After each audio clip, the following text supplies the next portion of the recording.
What's up, Broncos country? How we all doing? Obviously, we're hurt. We're hurting, John. I know you're feeling it too, buddy. Do we have to? We promised the masses we would. Win, lose, or tie, we were going to do this. So here we are, ladies and gents. Yeah, let's do it. Let's do it. Let's do it. Hey, guys, welcome to the Bourbon Broncos and OWBN Postgame Podcast, where we will unfortunately be talking about Denver's loss to the Houston Texans right after this. Here we go.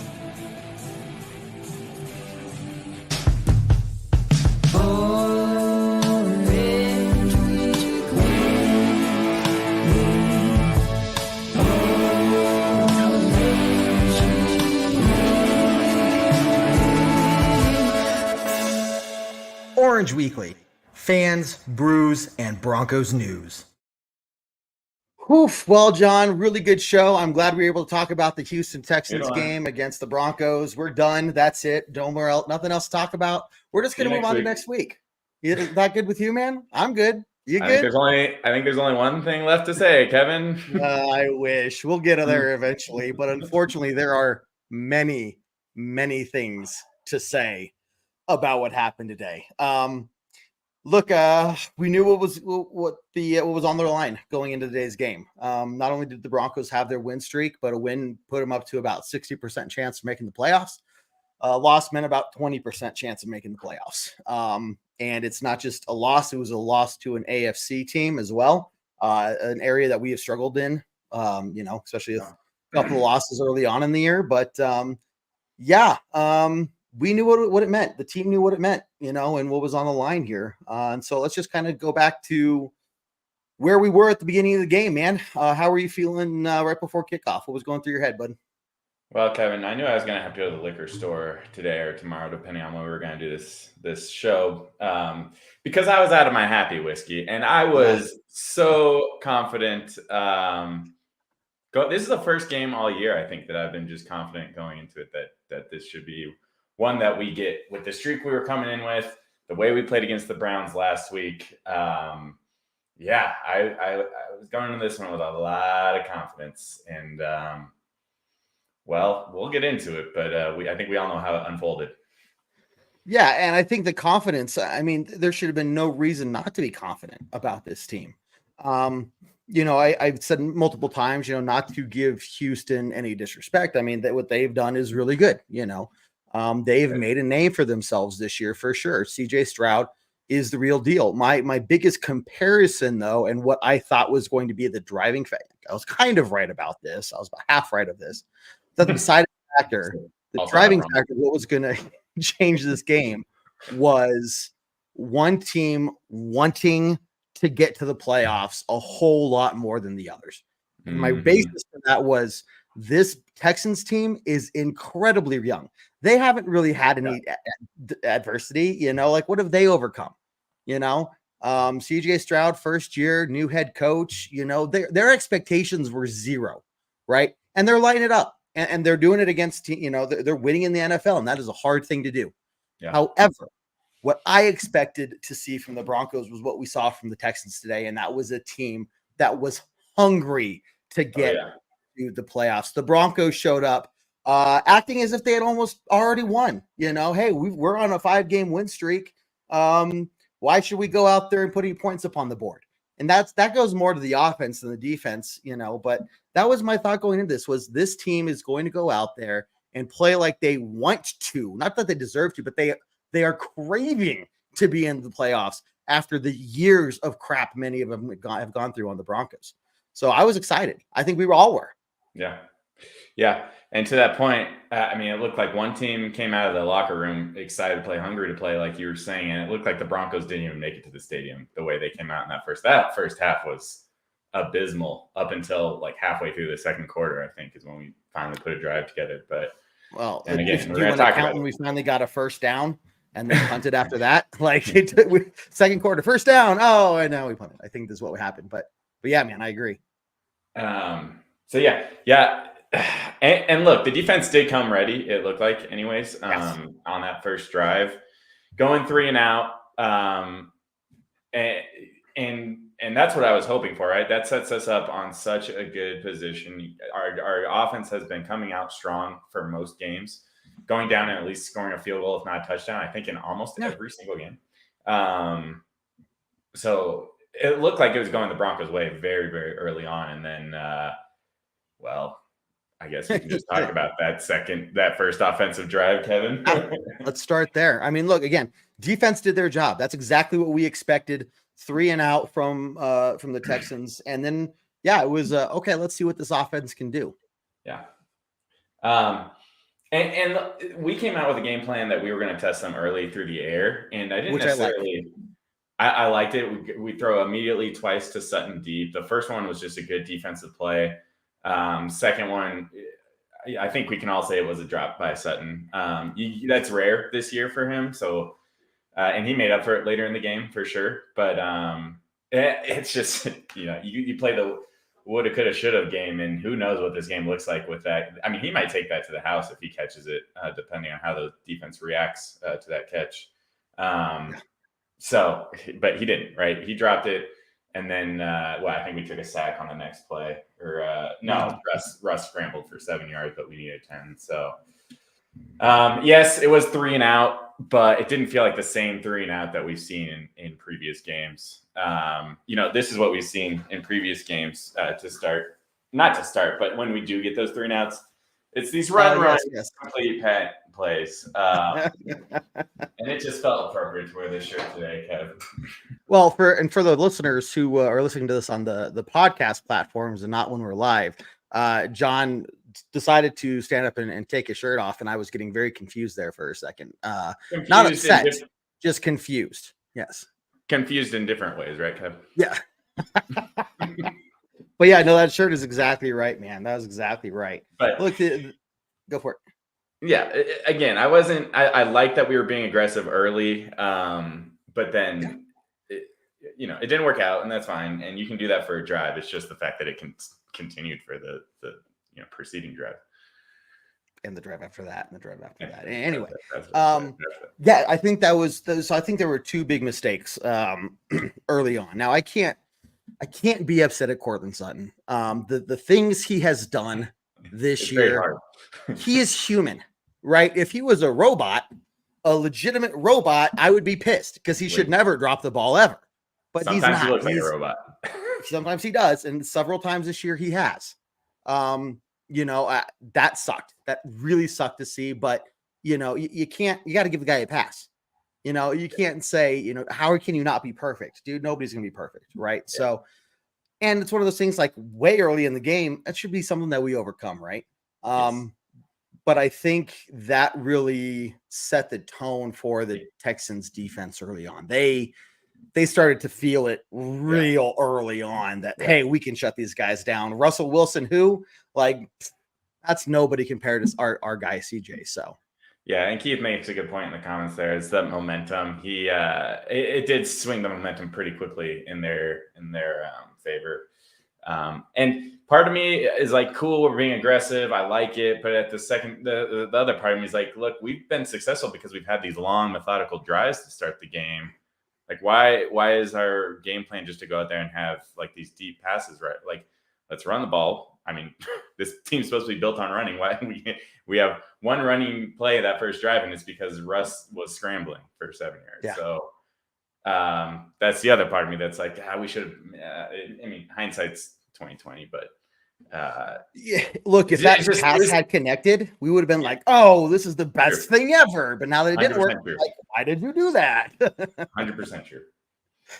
I feel you though, man. I feel it was very different. I like the aggressive style, especially when you're looking at a playoff type of team, playoff game feel anyway, that let's go out there and let's test them early. Let's show that we're not going to be afraid to throw the ball deep and pretty much say, we know your quarterback can do it. We're going to show you that we can do it ourselves, except it backfired. It backfired. It backfired. It kind of reminded me, we were all in that Raiders game when we start the game by going with an onside kick. And it's like, we're going to do like the unexpected. They're not going to see it coming. And it's like, again, that hurt us. Like at the time we're like, we like it, but had we not done that against the Raiders, we might win that game. You would have been happier. Just a little bit happier, yes. Yes. I wouldn't have had to buy my sad whiskey at the liquor store today. Yeah, exactly. Well, let's fast forward a little bit. Look, Broncos offense was non-existent through a couple drives there.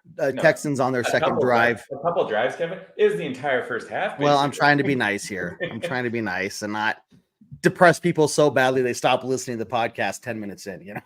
Yeah, right. But what was frustrating on these next few drives were just, again, they were 3 and out, 4 and out. I think one was for 5 plays, but they were short drives that we got in good position on third down. And this was throughout the game, by the way. It was third and short. I think half of our third downs in this game were 3rd and 5 or less, and we could not convert. We didn't convert a single third down today. No, we were 0 for 11. 0 for 11. That's embarrassing. Like, it literally can't get worse than 0%. So it's when we get in those third and short situations that's like, wow, how are we not converting those? And the Texans just knew what to do in those positions. I think they respected our run game, was what it was. They really respected the abilities of Williams. And I'm going to go ahead and bring this up now. Look, I love McLaughlin. He's a big fan. I'm a big fan of it. The undrafted rookie story, what he's done and how he's contributed in a minor role, but he has contributed on the team. Yeah. I was surprised to see McLaughlin out there so much over Samaje Perine. Samaje Perine only had 1 rush for 1 yard. And that was the way from the beginning. Oh, and he fumbled too, which, well, there was that, but that's at the end of the game. Yes. Okay, 2 things. Yes, I agree. McLaughlin gets out there, and it seems like we give him the ball. Spidey made a point in our chat that it seems odd to us, I think, collectively, that he's being put in positions where he's running between the tackles. Like, he's a guy that you have to get into open space, and he's going to make a big play. Now, right. I think the play that you're alluding to is the second. It was like 2nd and 2. And we hand it off to him. He goes up the middle, gets negative -1 yard. Again, that puts us in a 3rd and 3. That should be manageable. So very, very. My initial reaction was the same to Spotty's of why are we doing this? Why are we letting him go up toss it to the outside, do a jet sweep or something with him, do something that gets him to the edge. At the same time, it's 2nd and 2. We should be able to overcome that. And the guy is a big play waiting to happen. At least it was early in the season. Maybe not recently, but so I didn't hate after thinking about that one a little bit more. It was just the 3rd down play. It was the 3rd and 3 after that. That I'm like, what? How did we not have something prepared that was going to be a guaranteed first down in that situation? Any of these 3rd down situations, John, all 11 of them. All 11 of them. Yeah. Yes. And then Perine getting 1 carry, his 1 carry, which was in the first half, it was 3rd and 5, and we ran the ball. Like, why are we running the ball on 3rd and 5? They'll never guess. They'll never guess. I mean, I thought maybe if for a second we were just going to be committed to going for it on 4th down, and we were trying to make it a 4th and short or something. I don't know. We didn't do that. Right, and that would make sense. That would have more than make sense. Right. So I just don't know. Like that, the decision on how much to play both McLaughlin and Perine during the game was a little confusing to me. Now, I don't have the snap counter or anything. I don't know how often Perine was out there for blocks or anything. I'm looking just at touches. Jaleel McLaughlin's 4 for 15 yards compared to Samaje's 1 for 1. When you're going up against a team like the Texans, and they're going to be hungry, and they're going to be looking to stop our run game because that's our identity. I would have thought that you would have had the 2 bigger guys, Williams and Perine, be the ones that are running it down the middle over and over again. And you wouldn't. I wouldn't say you wouldn't subject McLaughlin to that, but it's almost like you're setting him up for failure. You're setting that whole play up for failure, trying to run a guy like that up the middle against a team who's coming down on us, to try to stop that run. I was just a little confusing to me. I'm not sure what was going on there. Yeah, and I agree, especially with the way Perine's been playing lately. He's been a difference maker, frankly, in this 5-game win streak that we were having. So, and we saw it last week. We saw him getting in the game early and getting those carries because he deserved it, right? And you're right. I was surprised that we didn't see more from P. Ryan earlier in this game. Right. Or at all, I guess, really. Or at all. Yeah, really at all. Like what, there was no talk of injury. There was no nothing.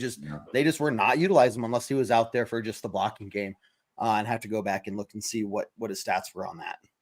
Yeah.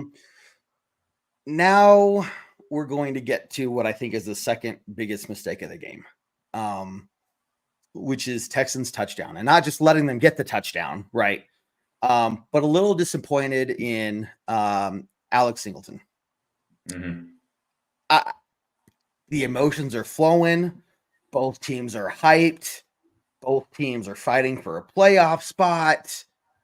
You make a big play, you bust through the line. I get that Alex Singleton is excited. He is pumped, but he's a veteran. He has got to know you do not mess with the quarterback. If you get through and you act touch it like, hey, sorry, and you just walk away. You do not say anything. You do not get up in his faces, because that will kill you every single time. Yeah. Every single time. It doesn't matter if the quarterback talks back. If you accidentally run to the quarterback and the quarterback talks to you and you talk back, you're the one getting the flag. So I'm disappointed that when we were in the field position we were at, Alex Singleton, who played a hell of a game, and he is a really good player for the Broncos, huge guy on the defense. That just absolutely killed us. And I think early on, again, you're talking about a game of momentum, trying to keep the Texans from feeling it in their home stadium. And boom, not only do they have good field position after a big play, but there's 15 more yards, put them right in basically at the doorstop of the end zone there. Yeah, I mean, look, that was 4th and 2 from the 7-yard line that play happened on. And they got a false start on that play, so it really wasn't a play. It was going to be called dead. They were going to lose 5 yards and have to settle for a field goal. But instead, they call the play dead, and he's in Stroud's face. And look, Stroud did come up and basically headbutt him to an extent. Oh yeah. And, all in his face. And I saw that stuff. They're going back and forth. But they're always going to give the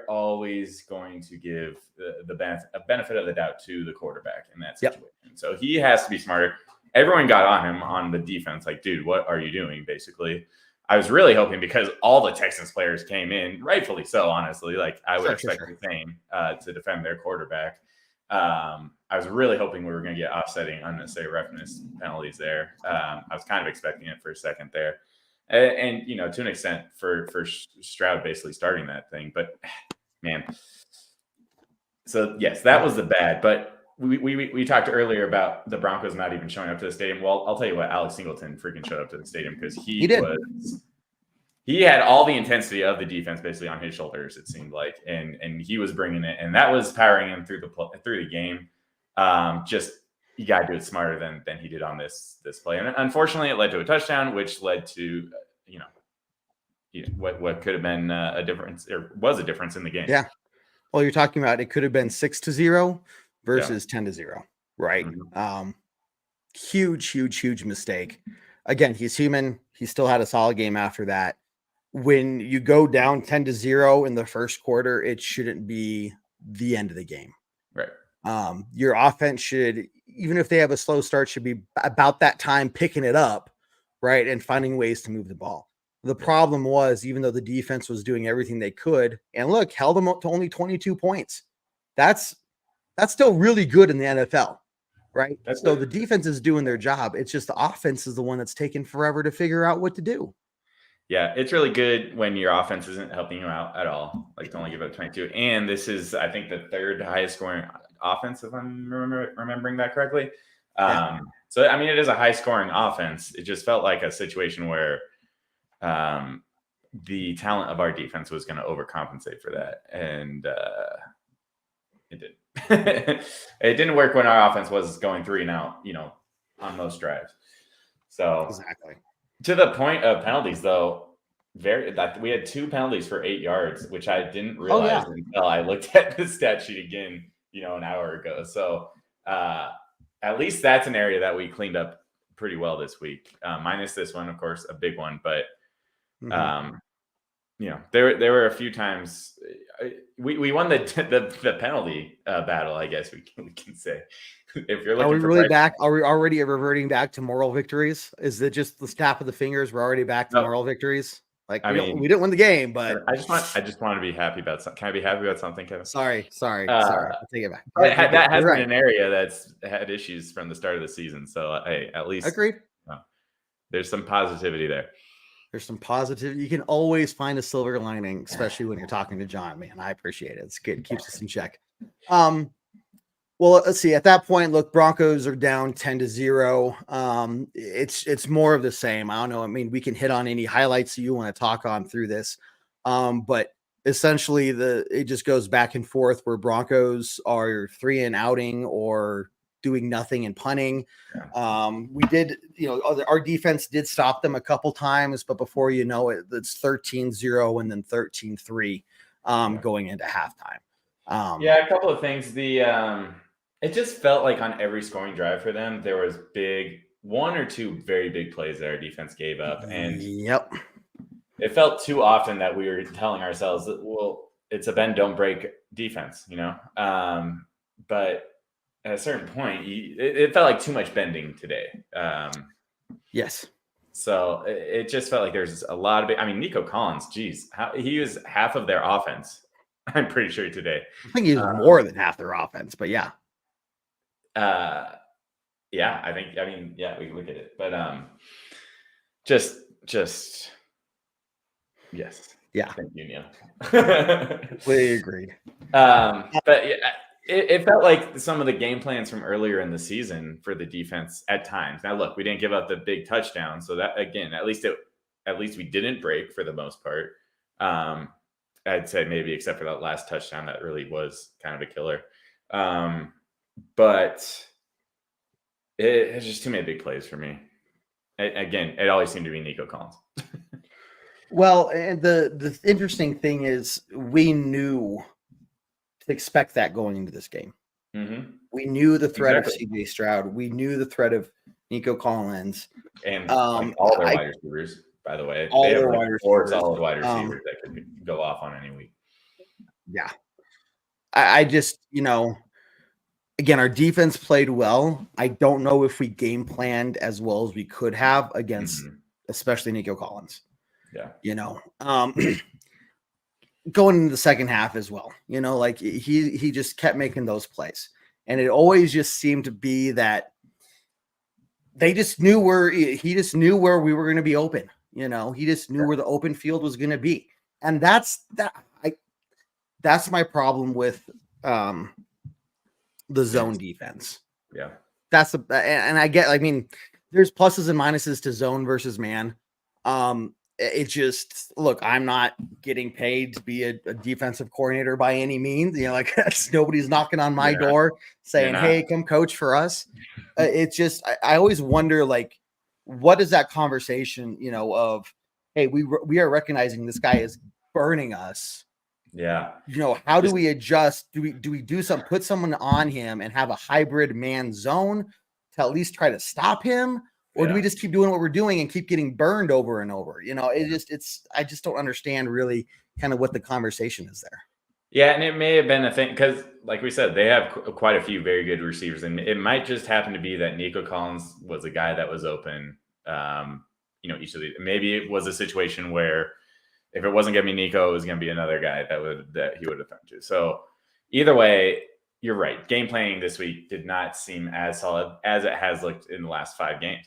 It looked like the zone was working extremely well recently. So a little bit frustrating there, a little bit of regression there.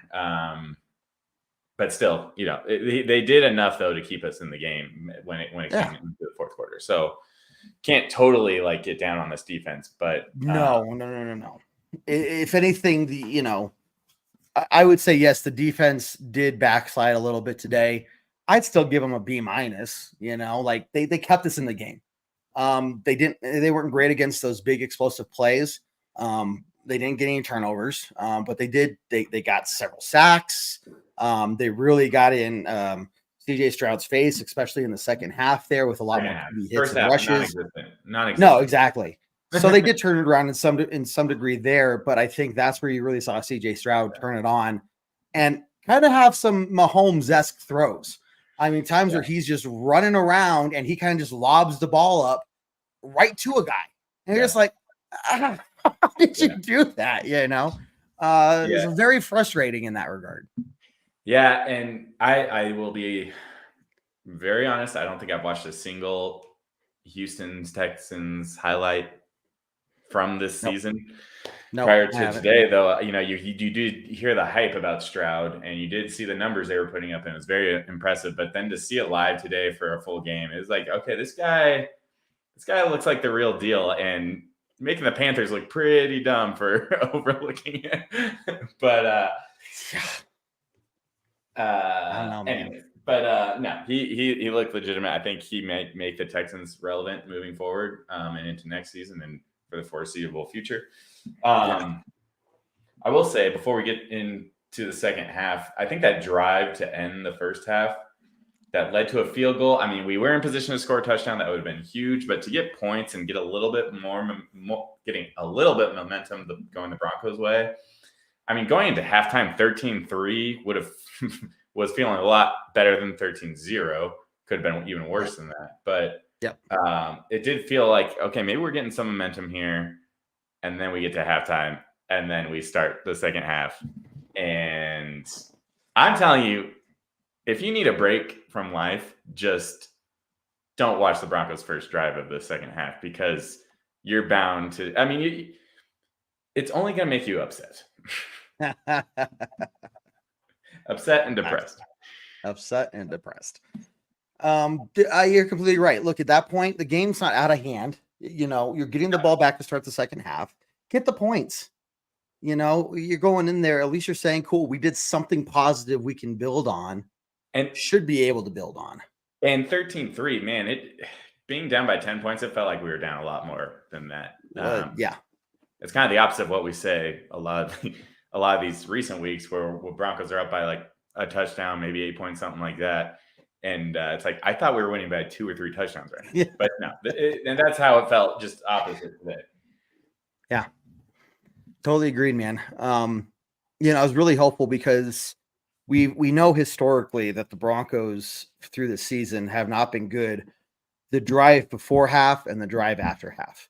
Yeah. And I was really saying, hey, I know that's what we do, but we didn't get going until this last drive. Essentially the entire first half, the offense was just they were sleeping on the plane. Nobody woke them up and told them, hey guys, we got to get to the stadium and warm up, right? They just weren't there. But so you see that, okay, cool. We put together some sort of a scoring drive right before halftime. They've got to be like, hey, okay, we screwed up that half, right? We screwed that up, but we are not out of this. Let's go out there, show them who we really are, and get this thing going. They had a chance to do that. And I mean, what happened, dude? Well, we started out with 2 sacks on our first 3 plays. That's one thing that happened. We punt the ball, and then they get a field goal right away. And all of a sudden, that little momentum we were building, it just disappeared. Right. I will say I do think that the defense made some adjustments at halftime because we finally started bringing pressure. Look, we had 5 sacks in the second half, 0 in the first half, and you can see. I mean, just look at the score line. Like 9 points in the second half, 3 field goals, and 13 points in the first half. That pressure was finally working on Stroud. And look, I'm glad they made those adjustments. It did put the offense, once they finally got things going, to be in a position to. I mean, the game came down to the final plays, so it really was a tale of 2 halves for me in this game. For sure. I agree with you there. The good thing is, look, even when the Broncos were down 16-3, they didn't give up the fight. You still saw that they were, they didn't just throw up their hands and say, the defense didn't say, what are we doing here? You guys aren't doing anything. Why are we trying? And just let Texans run away with it, right? The defense stayed very focused. The offense continued to slowly get better and did some things that were good. Look, there was some tip balls that went, not in our favor. There were some interceptions, some fumbles, some just things that I think boiled down to is one team wanted it more than the other. But it was still good to see, like Neil says here in the comments, look, we lost by the numbers. It was like you said, it came down to the last play of the game, your last drive of the game, right? 20 seconds left on the clock. And that says a lot. Look, we didn't get blown out of the water. I think it feels that way because our offense was just so non-existent for the first half. It really was. And the frustrating part is we talked about that earlier in the season. Like, for some reason, this offense just disappears for a quarter at a time or a half at a time. And this time it was the first half. It really was them not coming ready to play the game, in my opinion. And it took them a long ass time to get into this thing. So it feels like it's going to be a rough week for them from a Sean Payton standpoint at practice when they review the tape tomorrow. Yeah, there's a lot to talk about. But yeah, there is. Being down only two touchdowns at this point in the game. It didn't feel like it was over, but it felt like, a lot had to change on the offense. And, yeah. The next drive we punt and we got lucky, right? That's the drive where P. Ryan fumbles and the ref calls forward progress, calls the play dead. I mean, that went for the pass interference call that wasn't called in the first half. They evened it out there. Yeah, probably even more so. Like that I would have been so pissed if I was a Texans fan. And like I said, there's not many Texans fans, it seems like. So I think there's like 3 of them ever recorded. So anyone else who says they're a Texans fan is really just a fan of the state of Texas, but not the team, the Texans. So that's what I understand. Yeah, I think, man, that play, that would have been just such a momentum killer in so many ways. I think the game would have been over at that moment. You're down 23, or it'd have been like 23-10 at that point, or 23-3 still. And it just was not good, right? So for them to not have done that and not have enforced that, make it be a punt, we escaped there. We really did. And that's where I was like, okay, here's yet another chance. Yeah. Here's another chance for you guys to go get out there, get going, and get it done. Like this Texans defense isn't the Browns defense. They're not the best defense in the league. They're not that scary of a defense. Yeah, they're good, but they're not the best. So this is somewhere like these guys who should want to be in the playoffs are going to go out there and finally put something together. Show us, hey, Russ is Russ. Williams is Williams. Court is Court. Like these guys are who they said they are, who they've been the last 5-6 weeks. And we're going to go out there and we're going to rock it. We're going to at least put together a good couple of drives, get some touchdowns, and get the lead. Right. Yeah. It still was so inconsistent. There was, a tip, there was an interception. It still was just so messy. And I think even though they were trying, they just could not clean it up enough to overcome some of those difficulties. Yeah. And I misspoke earlier. I said 3 field goals in the second half. I just totally blanked that. I thought it was 3 scoring drives, 3 field goals, but I forgot it was a field goal and a touchdown. Yeah. They missed a 2-point conversion. So that's where the 9 points comes from. But look, the next drive is the Broncos touchdown. Look, what I was trying to say with that is the defense really played well the second half. They gave up that field goal early, and then from there on out, they pretty much shut them down minus a touchdown they gave up on a short field after, it was a 20-yard drive for the Texans, starting on their own 20-yard line, or the Broncos 20-yard line, however that goes. But real quick, let's talk about that touchdown. I mean, it finally felt like things were going in our favor. We had a chance in this game. We scored a touchdown. We're 6 points down. Like, basically at the end of the third quarter, we're 6 points down. It's like, okay, like this actually could become a thing. It doesn't feel like it should be a thing, but it could become a thing. That's exactly right. Like, how are we only down by 6? Yeah. And Sutton, that catch, he's going to do it at least once a week. Was beautiful. You can't say enough about Court this season. Yeah. He had to drop early in the first, couple plays of the game, but he was ridiculous. On this touchdown drive. It was a 3-play, 58-yard touchdown. Like, we don't see that from the Broncos. We don't see these huge passes like this. No, not at all. But yeah. And the good thing is, it wasn't that it was out of necessity. It wasn't a garbage time throw. Like it was well defended. It was a well caught ball, and he went down just right to get that touchdown. And they were saying like he watched it all the way into his arms. He made sure it survived contact with the ground.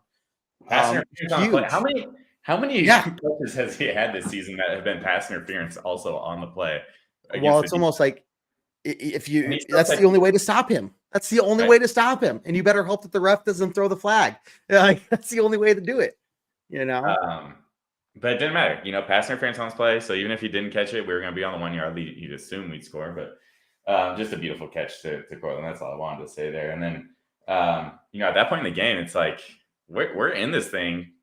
Texans go 3 and out, and all of a sudden we have the ball back after a very huge momentum play, down 6 points. Like this might be, take away all the faults we had at this point in the game. This might be where we do enough to win the game. And then that high that I was on just got smashed by Will Anderson tipping the ball, and what looked like was an open Jerry Jeudy play was an interception, and my heart, I just deflated. Great play by the defender. Yeah, I did not see him coming. I didn't even see him there. It just all of a sudden I was like, oh, I even said, got him. And then this blue jersey comes out of nowhere. He's like, nope, like mine now. Like what? Where did you come from? Even the slow-mo, it looked like he was flying across the field, right? So look, I can't fault that either. I think maybe it was a little underthrown, but again, it's hard to say if it was underthrown because it was tipped. Like who knows where that ball was going? Exactly. So, because I thought the same thing initially too. I was like, where the hell was Russ throwing that? And you see the replay, it's like, oh, that makes way more sense. Yeah. And then it was like every drive from here on out, it was just like up, down, up, down. Like it was very hard for my heart. It was. I don't know how many years off my life I lost just watching this game. Look, I mean, it was really good to see the Broncos continue to put the pressure on. I will say that I was impressed with the confidence and the poise that our coach had going into 10 minutes left. We're down what was that, 22-10 or so? Because so Houston missed the 2-point conversion. We actually intercepted that. That quick drive, 20-yard drive, and at that point it's like, oof. Yeah, it's going to take a lot at this point going into basically the start of the fourth quarter. I was surprised at that point, like 10 minutes left, but you're down by 2 scores. Nothing's been working for you on offense. I would have thought that you'd see a whole lot more, deep shots, hurrying up to the line, get going, let's not waste time. Let's start hurrying up. But we didn't see that. And at first I was like, what are you doing? But it makes sense. And I hate the announcers on TV, but I'll give them credit for this one. It is good to have a coach that sees the situation you're in, knows what's working, is confident, and is cool and knows what to do in these situations. And that was not a situation to panic in. I was full on panic mode. If I was the one with the headset on, I would have been like, like no huddle, hurry up, go, let's go, and see what happens. So they still showed a lot of maturity, I guess what I'm trying to say at that point. And when we're looking at the growth of the team and what they've done over the course of the year, I think that still says a lot about them to go out there and be like, look, we know the situation we're in, but we know what works for us. We're going to continue to do that. And we don't have to get this whole thing done right now. Like we have 10 minutes, we have three or so drives to get this done. Let's just do our part and move the ball down the field. So, and they did. To make it 17-22. They did. And there was a huge play by Jerry Jeudy on this drive, 41 yards. I thought he was going to score a touchdown. Gets it to the 1 yard line. Close. He was so close. Doesn't matter. Russ punched it in at the end of the day, so that's all that matters. Jerry was like, I want this one. He was just like, finally. I could see him. We wanted that for the Broncos. No. We wanted that for the Broncos, but especially for a guy like Jeudy, who's just not having the season that we all were hoping for. I know he's been hoping for. I have to imagine. Yeah. But you're right though. We go down and we score, and essentially, how much time was left? There was like a 5-point game at that point with 12 minutes left. Am I reading that right? No, less than no, 12 minutes left. Yeah, 12 minutes left. You're right. 12 minutes left in the fourth at that point. So it's a whole new game. Like, again, down 5 at that point, and then our emotions got the better of us. Look, defense comes through. They've been stopping them 3 and outs this whole second half, and they do it again. Negative 7-yard drive. Which that's the pressure. The pressure was working, and I wish we had done that a little bit more early in the game. Yeah. But it is what it is. The thing is, you made the adjustment, which is something we haven't seen the Broncos do in previous years. So we can see them making these adjustments, and it works, right? It was paying off. The Houston Texans really struggled in the second half to move the ball effectively and to put up points on the board. Yeah. And that's, at halftime, the score was 13-3. So so they scored 9 points in the second half, And a majority of those points were because of a tipped interception that puts them in a very good field position. Exactly. And don't break didn't work on that drive. It's not going to work every drive, but they only had to go 20 yards.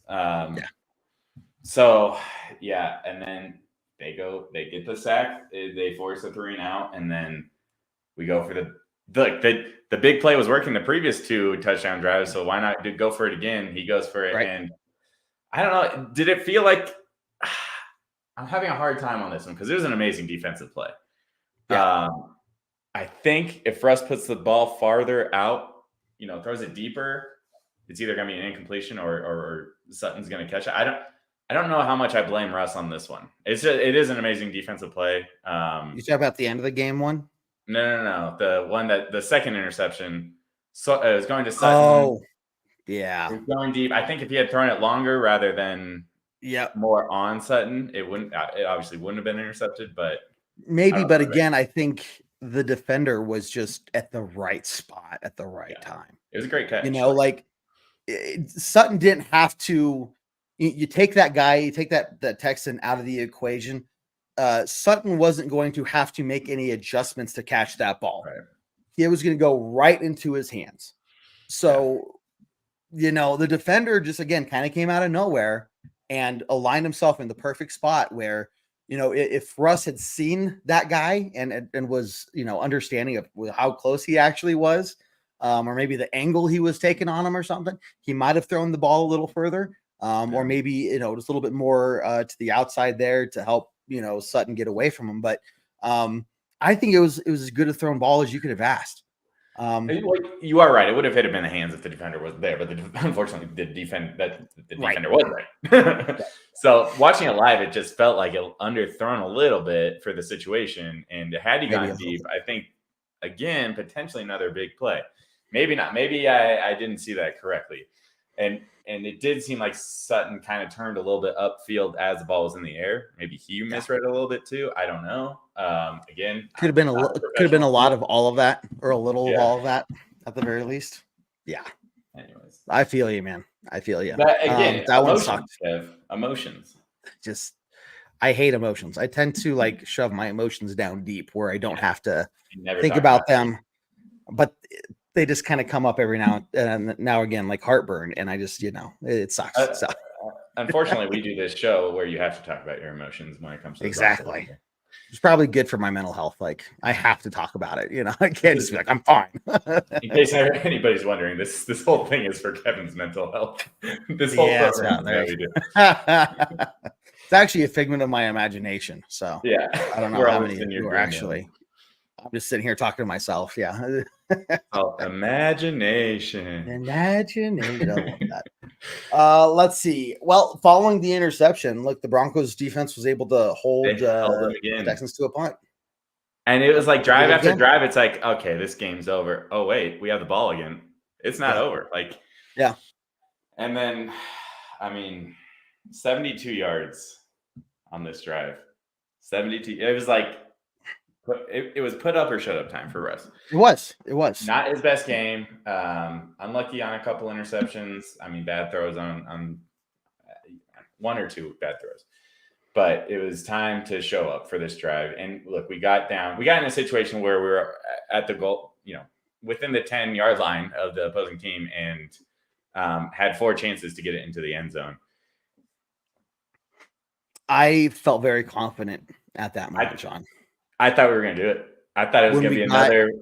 I thought it was going to be another Vikings game. We're going to find a route that's going to find Sutton open in the end zone, and I'm going to be in disbelief that we somehow figure out a way to win this game. Well, what I saw on that drive was finally what I had been dying to see from the offense all game, was a team that wanted and was dying to win.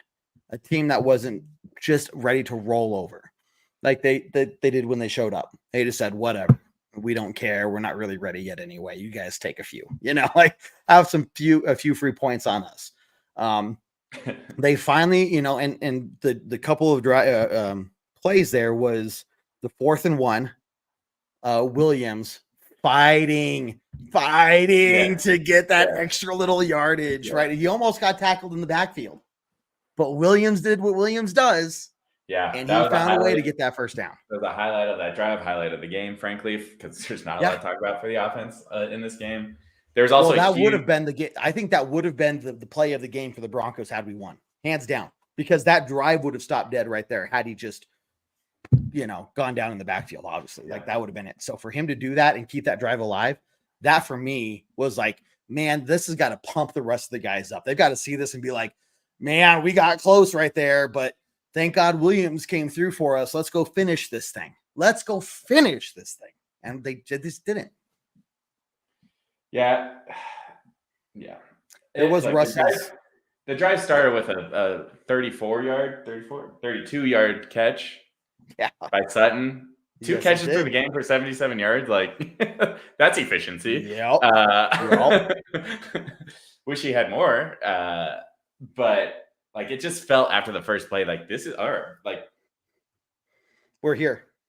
We're gonna drive the ball. Be here, but we are here, and this is just gonna go our way. And couple of just kind of weird things on this drive. Like we go to the 2-minute warning on this drive. It's 4th and 1, and we come out of the 2-minute warning. We have all 3 timeouts at this point. Come out of the 2-minute warning and take a timeout, and I'm like, how? Yeah. You just had the whole 2-minute warning. Now, it was a big play. It was 4th and 1. But it also felt like if we don't score here, our defense has been playing so well. There's actually a chance we're going to have another drive if we don't. So it's like we need all these timeouts to be able to call and to have another chance in case this doesn't go our way. So then to just waste it after a 2-minute warning, I just had questions after that. And then that's when we had the Javonte play that you were just talking about. And I was so pumped after that play. Time stopped. Williams got hit got touched in the backfield there. And I swear the world stopped spinning. And I just like frozen in time, watching him in slow motion continue to move forward, and it's like, oh my God. Yeah. So that happened. Yep. So, bad. It started out as bad in my mind with the timeout, and then just so good with Javonte Williams. And then later on this drive, again, another bad. It's 3rd and 2. And I'm like, okay, it's an obvious running situation. We're in the red zone, I think, at this point. Yeah, Houston's 13. Yeah. So, 3rd and 2. We know it's a 4. Like at this point, we've made it very clear this is the drive, right? We're using up timeouts. We're using up the clock. Like it's now or never. 3rd and 2, obvious running situation in my mind because we know we're going to go for it on 4th down if we don't get it. And we pass the ball and it's incomplete. And I'm like, oh my God, what are we doing? So there's the bad. And then you have Russ making something out of nothing and getting a 5-yard scramble on the next play. It's like, oh my gosh. I don't know how many times I had a heart attack in this game. And after this, to start the final series, 1st and goal from the 8-yard line. And I was like, forget about it. 23 seconds left in the game. That's plenty of times to run 4 plays. This is it. It just felt like it was going to happen. Well, and the thing that I kept telling myself, and it was like, Russ, just don't force it. You have 4 chances. The only time you need to force it is on 4th down. Mm-hmm. Otherwise, if it's not there, just throw it away. Mm-hmm. Do not even risk it. What do we see on 1st down? Wasn't there. Threw it away, basically. Threw 2nd down, more or less. Kind of there, but it really wasn't. He threw it over. And he was just trying to go to Sutton. He was just finding a way to get to Sutton, and that was a situation. It was either Sutton's going to catch it or no one's going to catch it, and I don't hate that on 2nd down. And then 3rd down, I mean, look, I was like 2 more chances, and this is it. And man, Russ just trying to make something out of nothing. I think that's where he forced it. He needed to under duress like that. He almost got sacked. First off, he almost lost like 15, 20 yards on a sack. Also would have been a game killer. Like that would have been. Now, I did see, a couple stills and I did see a couple replays of that. I don't know what Garrett Bowles was doing on that play. Garrett Bowles got beat bad. Russ hadn't even finished his drop back before he was about to get sacked. Like that defender was in the backfield before Garrett Bowles even knew that the play had started. Really good play by the defender. I'm not going to say that Garrett Bowles was, the sole reason there. But what I would have liked to seen from Russ there is he escaped the pressure and just nothing's there. I don't know where this other defender is. Is he going to come back, down behind me on my back? Throw it away. We have one more chance after that. Versus forcing it to the basically triple coverage backup tight end. It's like you get one more, you throw it away, you get one more chance to try to find your guy, Cortland Sutton. But and I don't know if he just thought that's where Court was going to be and was trying to get him the ball there, but either way, he forced that one. And that's why I was like, I told you not to do it. I told you don't force it. Just throw it away. Just throw it away, man. So, that was just really disappointing to see Russ be able to do that really well in 1st down and 2nd down, right? Throw the ball away when it wasn't there. 3rd down, escape the pressure. But again, dude, it's 3rd down. Like, why are you forcing it here? Just get rid of it. We'll try again on 4th. Throw it away. Instead, he throws it to a guy. That's his 2nd targeted pass all year. Kroll. Never heard of him. Called up from the practice squad. Not going to hear from him again. I mean, you can't blame him. I mean, yes, a more seasoned guy probably plays defense on that play instead of trying to make the catch, which we've seen. I think he was surprised the ball was even going to him. I think the way he kind of just stood there, he was like, "What?" With the season that you're throwing to me. Yeah. Why? Why would you do that? It's like if I was on the field, I'd be like, why are you throwing to me? That's a bad idea. Like, you don't do that. We talk about the season that Judy's been having, but I will say there's a handful of times where he's had to play the defender in games, and he's done a remarkable job at times. Wish it was Judy in that situation instead of Kroll, the 3rd string tight end. And like, he just, it seems it's not on him. You don't expect that to be in that situation. Russ just has to make a better decision, unfortunately, in that situation. It's a play. You're right. He almost takes a sack. He's scrambling. Just throw it out of the end zone. You have one more play to make it happen. And he didn't. And that's how the game ends. Well, here we are, guys. Look, the Colts won today in overtime. Steelers lost against Arizona. Browns play, I think, tonight or later against the Rams. We're hoping for the Rams to win there. We have about a 20% chance of getting in now.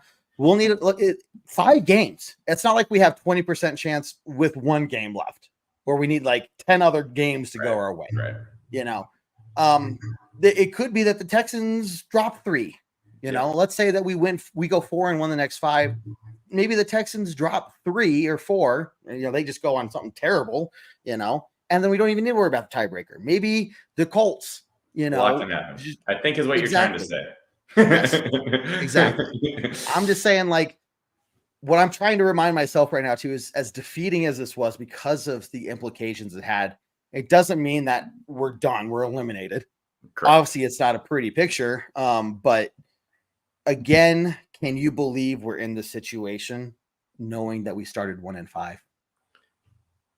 No, I still can't believe that. No. And Spotty made a good point. Again, we still control our destiny. We do.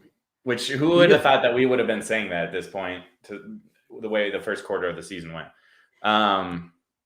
Now, we mentioned it last week.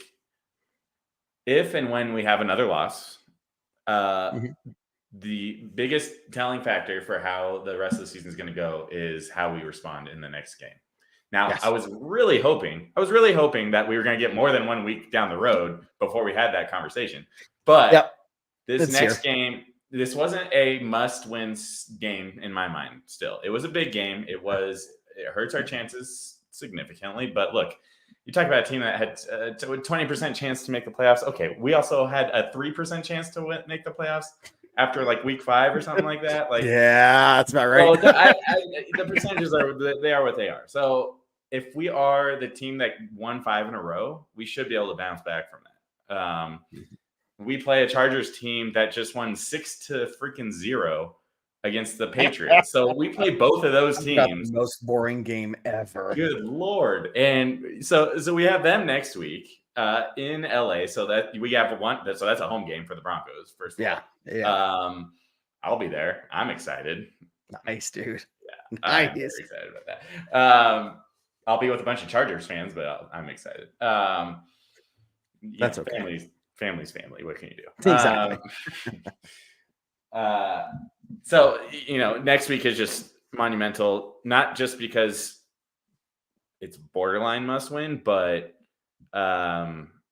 it's the bounce back. You have to be able to recover from a loss like this, a loss where I didn't take this loss as hard as I would expect going into it, because it just didn't feel like we were in it to begin with.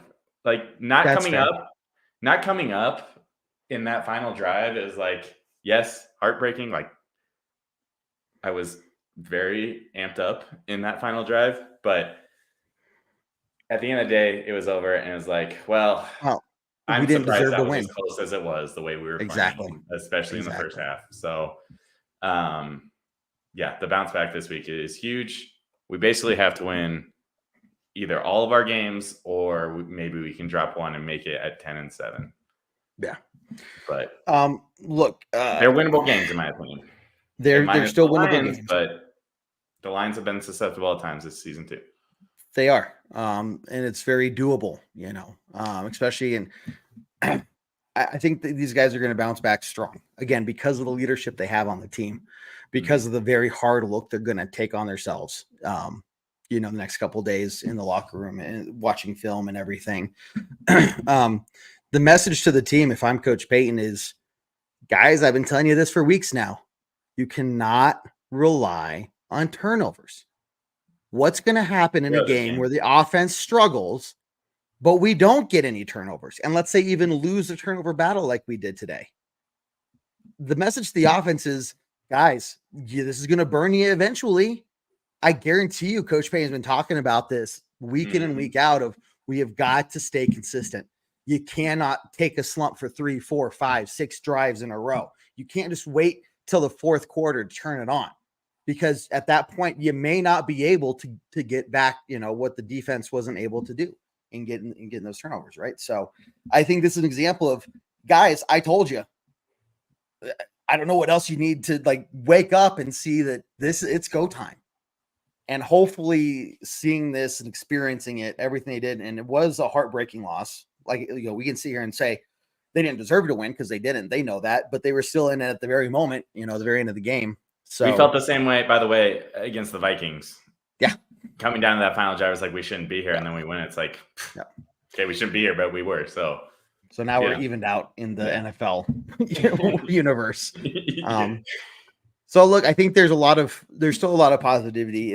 We're not happy that the game turned out the way it did, but again, compared to where we were 6-7 weeks ago, this is a much better position to be in. We're still playing meaningful football. It's going to be, mid-December here soon, last quarter of the season. And who knows? Who knows? Like what you're saying, like what Spotty's saying, we control our destiny. All we can do is go out there, play our best football, and win some games. And then let the cards land where they may. And the next year, try not to drop games to terrible teams like the Raiders and the Redskins. And, let's not go 1-5 to start the season, and put ourselves in a much better position. So we're at the end of the season. Every game isn't like make or break, life or death kind of situation. Yep. I am truly of the belief that it is growing pains. Hopefully we don't have to go through those same growing pains next year. I had very different thoughts a month or two ago, 2 months ago. The fact that we had those wins against the Chiefs, the Bills, the Vikings, the Browns. I mean, who would have thought those are the wins we're going to have, and then we're going to drop one against the Texans, when you look at the schedule at the beginning of the year. So those wins it allows for this game. Yes, it's demoralizing, but if we can pull through, this could actually be a point to learn from for this team. And if they can find a way to make it into the playoffs, this adversity that they're going to face this week, it could, again, it could accelerate that those growing pains I was just talking about and make them more competitive down the road. We'll see. Yeah. Or it could go the other way because we've seen that as well as Broncos fans. Yeah. But again, I think with the leadership and coaching we have on this team now, it's going to get better. I assume like you. Yes. Yeah. I really, really, really, really, really hope I'm not wrong. Me too. Quick. I just want to give a couple of quick shout outs for the defense that second half. PJ Locke, McMillan, creative pressure coming from the secondary to force some sacks. McMillan forcing a fumble. I thought we recovered it. I was dancing around the house. We did not. Turns out when I look at the replay, it was close. It was close. It was very close. It also was a game-changing play. And look, there's not going to be. I feel pretty confident to say that there's not going to be another game this season where Russ has 3 interceptions. So, kind of a fluky game from a turnover standpoint. So, again, let's rebound. Let's get better from this. Let's be a better team from this and move forward because the season ain't over. We can go on another 5-game win streak and be right there. Yeah. Either way, I think the momentum you're seeing from this team that's going to carry on into the offseason is going to do something. You got to stop talking about the offseason, Kevin. The season ain't over. Okay. Let me rephrase this way. I'm proud with where we are, where we've come from being 1-5. I think looking into the future, this team is going to continue to grow.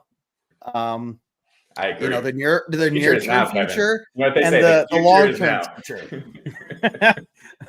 So there, I resaid the same exact thing I was going to say. I just didn't say the word off season. Is that better? Phrasing is what that.